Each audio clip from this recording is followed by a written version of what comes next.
और गुरु की आज्ञा में नहीं चले, जिनकी गुरु भक्ति नहीं है, तो वो तो मनमुखी काम करते हैं। जब तक गुरु भक्ति किसी के पास नहीं है, गुरु भक्ति क्या है? गुरु की आज्ञा का पालन करना, गुरु जो कहता है वही करना। गुरु क्या करवाता है? गुरु को संसारी कामों से मतलब नहीं है।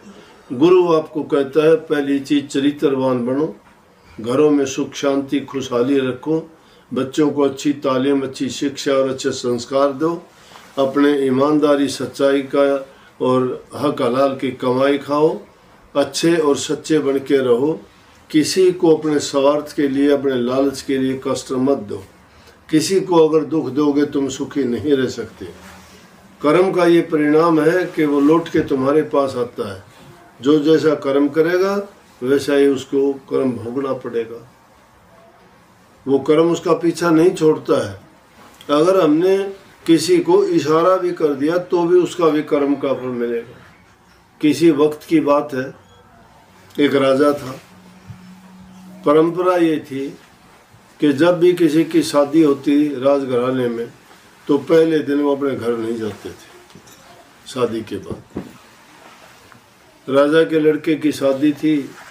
शादी की बाहर एक धर्मशाला थी, उसमें उनको रात में रोक दिया, रखा गया। उसमें जब वो विश्राम कर रहे थे रात के टाइम, तो नई जगह थी, उसको राजकुमारी को नींद नहीं आ रही थी, राजकुमार को नींद आ गई, थका हुआ था। शादी में 2-4 दिन लगे थे।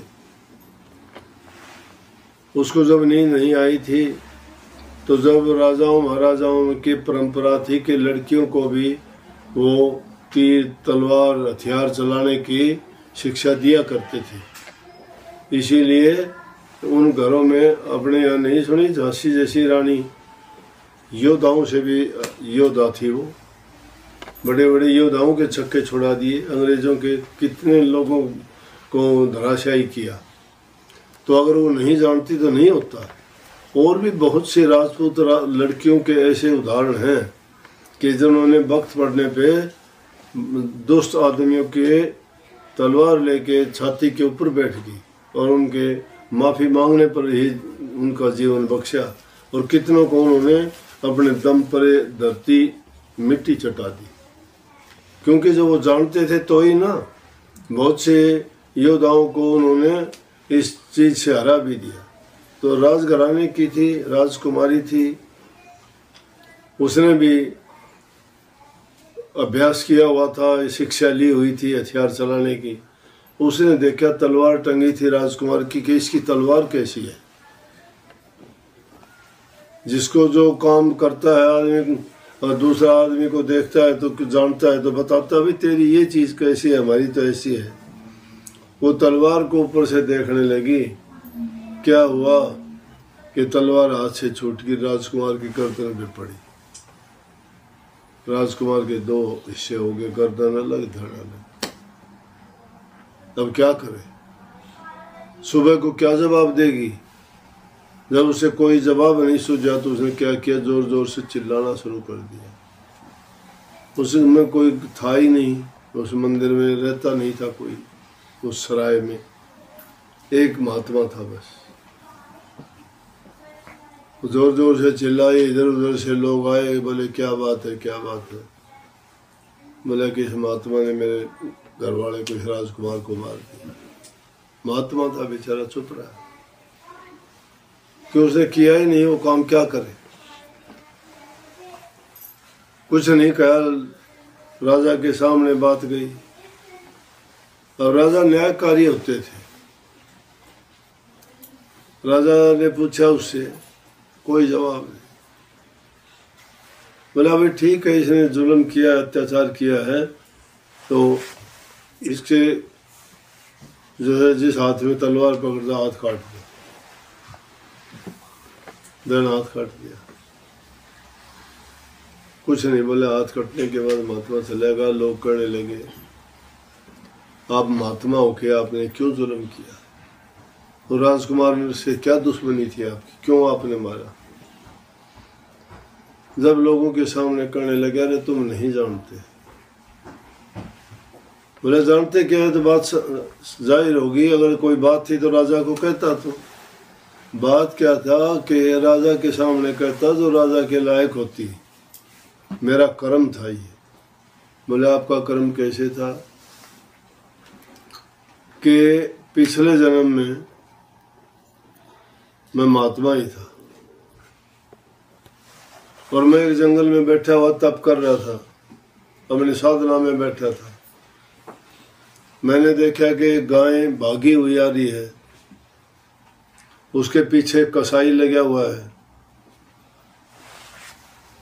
जब वो आया मेरे पास आके पूछने लगा कि आपने यहाँ से गाय को जाते हुए देखा? बोला मैं मौन कर रखा था, मैंने हाथ से इशारा कर दिया कि इस साइड गई है। और उसने क्या किया, कसाई जो था थोड़ी दूर गया तो गाय बेचारी एक पेड़ की उसमें छिपी खड़ी थी, उसने जाते उसकी गर्दन में मारा। गाय की गर्दन अलग, सिर अलग। बोला अब ये कर्म का लेख है, कौन मेट दे? ये गाय है जिसने अपना बदला ले लिया राजकुमार की गर्दन अलग करके।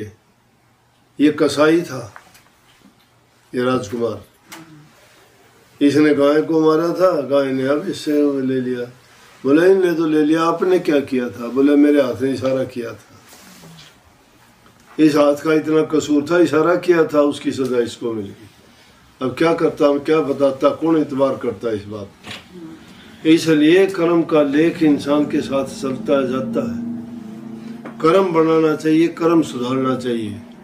नेक कर्म जो इंसान करता है, नेकी के रास्ते पे जो चलता है, कष्ट हो जाएगा, कष्ट होगा, क्योंकि दुनियादारी बही जाती है दूसरी ओर को और तुम उसके विरुद्ध चलते हो तो टकराव होगा और उस टकराव में कष्ट भी होगा। तो तुम्हारा कर्म है। और इस जन्म में तो तुमने कुछ किया नहीं है, पता है आपको, और उसके बाद भी कोई आफत आके पड़ती है तो इसका मतलब पीछे का कर्म है, आपका है, भोगना पड़ेगा। लेकिन इन सब कर्मों का इलाज ये है कि अगर आपने वो नाम गुरु से लिया है, ये नाम वो दवाई है जो सब रोगों का इलाज करती है। अरे शरीर का रोग हो जाता है तो दवाई ले लेते हो, उससे ठीक होगा। अगर कोई चीज की जरूरत होती है, भूख लगती है, रोटी से इलाज होगा, प्यास लगती है, पानी से तुम्हारी प्यास मिटेगी। लेकिन अगर कर्म को मिटना चाहते हो तो निज नाम की भक्ति करने से और गुरु की आज्ञा में चलने से ही तुम्हारे बुरे कर्म धुल सकते हैं। तो जो जो जिन्होंने नाम की ओट ली, जो जो नाम लेके उसकी कमाई की, उनके कर्म धीरे धीरे करके धुलते गए और आखिर में उज्जवल हो गए। इसलिए कर्म सुधारने के लिए, कर्म बढ़ाने के लिए पवित्र कर्म करने चाहिए। और सबसे पवित्र कर्म है कि नाम लेके नाम भक्ति किया करो, तुम्हारा जीवन सब सफल होगा। सबको बहुत बहुत आशीर्वाद।